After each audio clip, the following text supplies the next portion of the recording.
20 मार्च तक बिहार के 8 जिलों भागलपुर, बांका, जमुई, नवादा, मुंगेर, लखीसराय, गया और औरंगाबाद की यात्रा नीतीश कुमार करेंगे।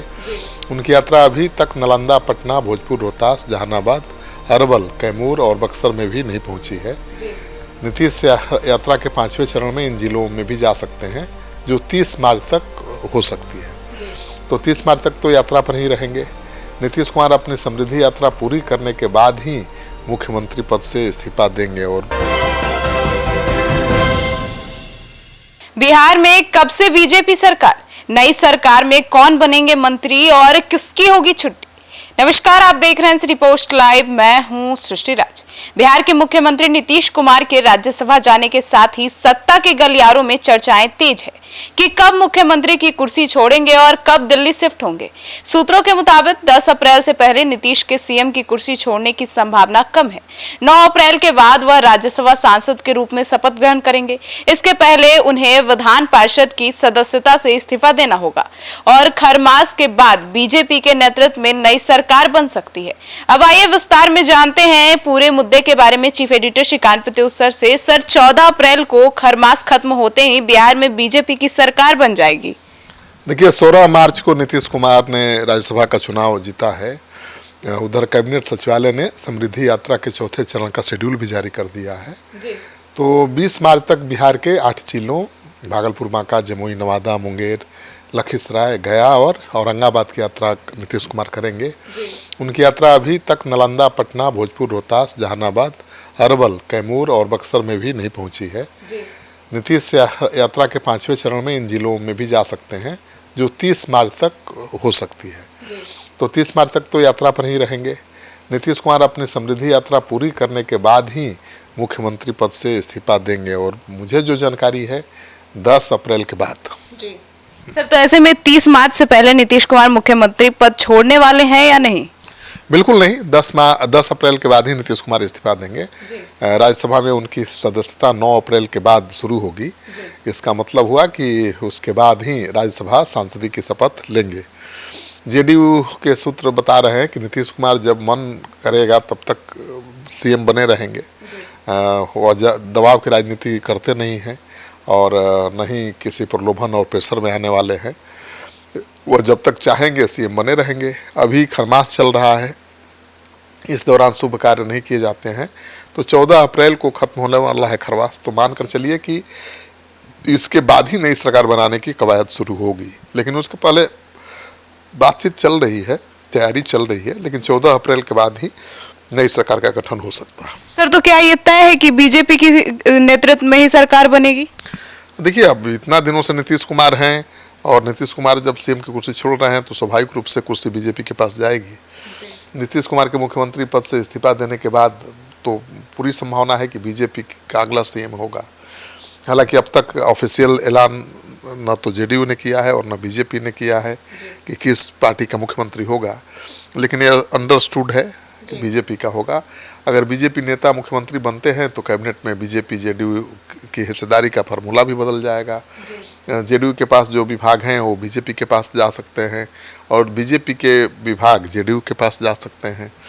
उप मुख्यमंत्री विजय सिन्हा और सम्राट चौधरी के कद में बदलाव आएगा। बीजेपी कोटे से मंत्री के पद की संख्या 13 तक सीमित हो सकती है। जेडीयू के 15 मंत्री बन सकते हैं। विधानसभा स्पीकर भी बदले जा सकते हैं। जेडीयू के खाते में विधानसभा स्पीकर का पद आ सकता है, कैसा जेडीयू मांग भी रहा है। सर, तो जेडीयू की कोशिश निशान से बड़ी भूमिका में लाने की है? बिल्कुल, लगातार ये कोशिश दिख रही है। कल इफ्तार पार्टी था हज भवन में, जहां नीतीश कुमार और निशान दोनों गए थे। वहां भी नारे लगे, बिहार का सीएम कैसा हो, निशांत जैसा हो।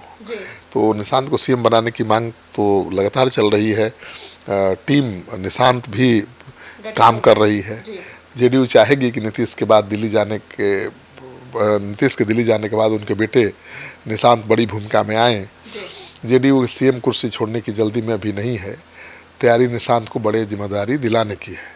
तो जेडीयू की मांग है कि उन्हें सीएम या डिप्टी सीएम की कुर्सी मिलनी चाहिए। तो सीएम की कुर्सी तो मुश्किल लगता है, बीजेपी नहीं छोड़ेगी, लेकिन डिप्टी सीएम निशांत जरूर बन सकते हैं। निशांत पार्टी की सदस्यता ग्रहण करने के बाद से ही एक्टिव भी हैं और हर जगह नजर आ रहे हैं। सर, तो जेडीयू के कौन कौन नेताओं को मंत्री पद मिल सकता है? देखिए, महेश्वर हजारी जो पहले मंत्री थे अब मंत्री नहीं हैं, उन्हें फिर से मंत्री बनाया जा सकता है। पिछली सरकार में आईपीआरडी मंत्री थे वो, लेकिन अभी उनको मंत्री नहीं बनाया गया, तो उनको फिर से सरकार में मंत्री बनाया जा सकता है। और कल्याणपुर से विधायक हैं, वो समस्तीपुर जिला से आते हैं। रत्नेश सदा हैं, वो भी पहले मंत्री थे, सहरसा के सोनबरसा विधानसभा क्षेत्र से चौथी बार जीते हैं, लेकिन इस पर मंत्री नहीं हैं। अगली कैबिनेट में उनको जगह मिल सकती है। 2023 में जीतन राम मांझी के बेटे संतोष कुमार सुमन ने जब इस्तीफा दिया था, तो महादलित समुदाय से आने वाले रत्नेश सदा को उत्पाद मंत्री बनाया गया था। इन्हें फिर से मंत्री बनाया जा सकता है। भवन निर्माण मंत्री रह चुके जयंत राज को फिर से मंत्रिमंडल में जगह मिल सकती है। पहले परिवहन मंत्री रही शीला को मंत्री बनाया जा सकता है। तो ये नाम है जिन्हें मंत्री बनाया जा सकता है। सर, तो जेडीयू के कई ऐसे नेताओं की पहली बारी मंत्री पद मिल सकता है। हाँ, ऐसी चर्चा है। जेडीयू के प्रदेश अध्यक्ष उमेश कुशवाहा मंत्री बन सकते हैं। मुंगेर के जमालपुर विधानसभा सीट से विधायक बने नचिकेता मंडल मंत्री बन सकते हैं। नीतीश कुमार के राइट हैंड ललन सिंह के करीबी माने जाते हैं नचिकेता। मोतिहारी की केसरिया विधानसभा सीट से विधायक बनी शालिनी मिश्रा, जो भूमिहार समाज से आती हैं, नीतीश कुमार के बेहद करीबी हैं, वो मंत्री बन सकती हैं।